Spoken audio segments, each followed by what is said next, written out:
Welcome to our channel maths concept academy. तो आज का साइंस एमसीक्यू का सेकंड वीडियो, फर्स्ट वीडियो थोड़ा सा रुक गया था क्योंकि स्लाइड थोड़ी रोटेटेड फॉर्म में थी और ये सॉफ्टवेयर में नहीं हो पा रहा था। ठीक है, चलो कोई नहीं, तो आपका तो फायदा ही है। तो मैं पहले ही बता देता हूँ, यश चांद से हम करा रहे हैं क्वेश्चन। ठीक है, पहला, अ फ्रीली फॉलिंग ऑब्जेक्ट, मतलब एक ऑब्जेक्ट नीचे की तरफ गिर रहा है। ठीक है ना, पहले सेकंड में इसने 4.9 मीटर डिस्टेंस ट्रेवल किया, दूसरे सेकंड में इन्होंने 14.7 मीटर डिस्टेंस ट्रेवल किया और तीसरे सेकंड में इन्होंने 24.5 मीटर डिस्टेंस ट्रेवल किया। ठीक है, अब कह रहा है इन सब में से कौन सा केस हो सकता है, सुनने की कोशिश करना। यूनिफॉर्म मोशन तो होगा नहीं, क्योंकि यूनिफॉर्म मोशन कब होता है, जब डिस्टेंस और टाइम का ग्राफ सेम, ऐसा बताया था ना, ये डिस्टेंस है टाइम यूनिफॉर्म मोशन, मतलब जितना टाइम में डिफरेंस आएगा उतना ही डिफरेंस डिस्टेंस में आना चाहिए, लेकिन ऐसा नहीं हो रहा। अब इसमें हम एलिमिनेशन मेथड लगा रहे हैं, मतलब गलत को हटाना। ऐसा तो हो ही नहीं सकता कि एक्सेलरेशन ना हो। क्यों? क्योंकि जब कोई ऑब्जेक्ट ऊपर से नीचे की तरफ फेंकेंगे तो उसका वेलोसिटी इंक्रीज करेगा, इसे मानते हो ना। जब आपने कोई चीज ऊपर से नीचे छोड़ी या नीचे से ऊपर फेंकी, और दोनों ही केस में उसका वेलोसिटी चेंज होता है, और अगर वेलोसिटी चेंज होगा तो हम उसे क्या कहते हैं, एक्सेलरेशन। यूनिफॉर्म वेलोसिटी भी नहीं हो सकता, तो कौन बचा, यूनिफॉर्म एक्सेलरेशन। इसे मैंने करा दिया एलिमिनेशन अप्रोच से। इस अप्रोच को कहते हैं एलिमिनेशन अप्रोच। इसमें हम करते क्या है, गलत को हटा देते हैं, सही हमारा बचता है। कह रहा है जब एक कार को सर्कुलर ट्रैक में चलाते हैं तो वेलोसिटी कभी भी, इट्स वेलोसिटी हमेशा चेंज होती है। क्यों? क्योंकि मैंने कहा था सर्कुलर ट्रैक में गाड़ी को या ऑब्जेक्ट को हर पॉइंट ऑफ टाइम पे अपनी डायरेक्शन क्या करनी पड़ेगी, चेंज करनी पड़ेगी।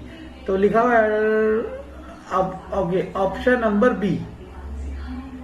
इसके बाद, which of the following statement is correct regarding velocity and speed of a, हमने क्या बताया था, वेलोसिटी क्या होती है, वेक्टर क्वांटिटी, स्पीड क्या होती है, स्केलर क्वांटिटी। स्केलर कहते हैं, स्केलर कह लो, कुछ कह लो, मतलब इसके पास सिर्फ और सिर्फ मैग्नीट्यूड होगा और इसके पास क्या होगा, मैग्नीट्यूड भी होगा और डायरेक्शन भी होगी।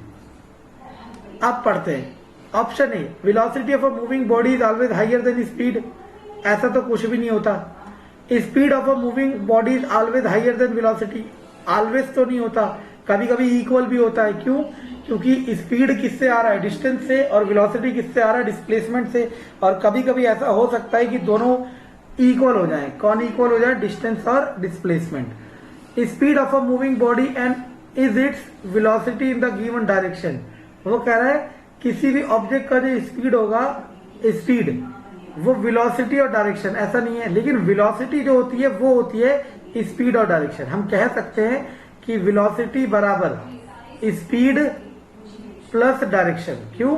क्योंकि स्पीड में क्या होता है, सिर्फ मैग्नीट्यूड, और डायरेक्शन ऐड कर दोगे तो क्या बन जाएगा, वेलोसिटी। मैंने एक एग्जांपल दिया था, आपने कहा सर मैं 60 किलोमीटर पर आवर की स्पीड से आया, इट इज ओके। अगर आपने कहा सर मैं 60 kilometre per hour from north से आया, तो वो क्या बन जाएगी, वेलोसिटी। क्यों? क्योंकि मैग्नीट्यूड के साथ क्या क्या है, डायरेक्शन भी है। ठीक है ना। अगला कह रहा है इन सब में से कौन सा जीरो हो सकता है, एवरेज वेलोसिटी जीरो हो सकती है। क्यों? क्योंकि वेलोसिटी किस पे डिपेंड करती है, डिस्प्लेसमेंट में, और आपको पता है डिस्प्लेसमेंट जीरो हो जाता है। कैसे?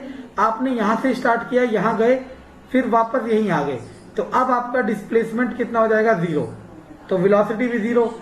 डिस्टेंस तो कभी जीरो नहीं होती, स्पीड भी, डिस्टेंस कभी जीरो नहीं होगी, क्योंकि स्पीड किससे निकलती है, डिस्टेंस से, और डिस्प्लेसमेंट जीरो हो सकता है। तो आंसर हो गया 1 और 4। अगला क्वेश्चन में बहुत आसानी से देखना, एक ऑब्जेक्ट चल रहा था, u दिया है 10, फी दिया है 0, टाइम दिया है 20। ये डाटा आपको न्यूमेरिकल पढ़ के ना ये डाटा निकालना आना चाहिए सबसे पहले। अगर आप न्यूमेरिकल पढ़ के डाटा नहीं निकाल पा रहे हो तो भी अपने आप में एक प्रॉब्लम है। ठीक है ना। अब सुनने की कोशिश करना।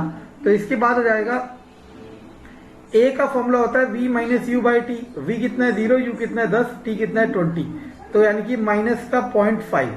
अब देखो ऑप्शन में माइनस 0.5 दिया होगा, लेकिन आंसर क्या लिखा जाएगा, प्लस का 0.5। अब आप कहोगे ऐसे क्यों कह रहे हो सर, क्योंकि जब उसने रिटार्डेशन वर्ड कह दिया तो इसका मतलब है कि ये कंफर्म हो गया कि वो नेगेटिव लिखने की जरूरत नहीं है। देखो मैंने आपको क्या कहा था, अगर आप इसे लिखते हो माइनस का 0.5 meter second minus 2, meter second minus 2 से हम ये समझ जाएंगे एक्सेलरेशन है। अब माइनस का मतलब ये हो जाएगा कि 0.5 का रिटार्डेशन है। तो दो चीजें हैं, या तो माइनस साइन लगाओगे तो रिटार्डेशन नहीं बोलोगे, एक्सेलरेशन बोलोगे, और अगर रिटार्डेशन बोल रहे हो तो माइनस साइन लगाने की कोई जरूरत नहीं है। समझ आ रहा है? ये बहुत क्लासिक है, ये गलती होती है। स्पीड की यूनिट क्या होती है? किलोमीटर पर आवर भी होती है और मीटर पर सेकंड भी होती है, और millimetre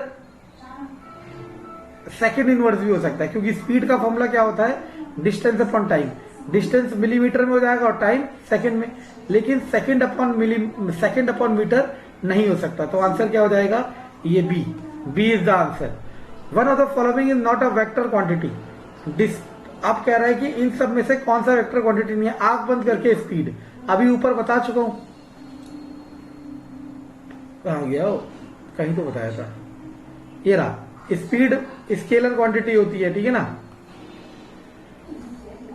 which of the following could not be the acceleration unit? Acceleration की यूनिट होती है मीटर सेकंड माइनस 2, लिखी हुई है, कहीं दिख रही है?